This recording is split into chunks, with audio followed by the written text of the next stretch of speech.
આજ તો મારા 10મા નું રિઝલ્ટ ડફોડ પાસ તો થઈશ ને? તને જે લાગુ એ લાગે હમણાં રિઝલ્ટ આવે જોલે પાસ જ હોય છો હું. અલે આખરે તા રિઝલ્ટ આનું હતું પાસ થઈ નહીં થઈ.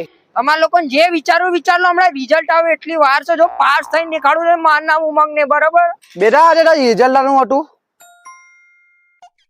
અલે યાર હું તો ફેલ થઈ ગયો મેં પાડ્યો છે અને કીધું મારા સગા સંબંધીઓ આટલું કોન્ફિડન્સ થી કહેતો તો ફેલ નહીં થવું પાસ જ થાય પાસ જ થાય. અમારા પપ્પાને જણાવ્યું મને કામ ધંધે લગાવી દેશે યાર શું કરું અને મારશે એ તો અલગ કુલાલાલ કરી નાખશે બૈડાલાલ કરી નાખશે ભાઈ તો કરવું પડશે યાર હોસ્પિટલ ભેગો થવું પડશે. અરે યાર શું કહું જો ને યાર ભાઈ બન હું ફેલ થઈ ગયો મારા પપ્પાને કહીશું યાર હવે પાછળ જોજે. પપ્પા તમે તું ગયો સોરી તારી તારી ઓલી ને ભરવા આખી જિંદગી ફી ભરી આખો દિવસ શરીર તોડ્યું હાડા ભરવા તે તો બજારમાં આખી લાઈનમાં સબંધ જગ્યા ખોટ્યા ગયા તે મારા બધા ભાઈઓને ઇજ્જત કાઢી દી. આ બધા ભાઈઓ શું કે છે મને અરે ઉમંગ તો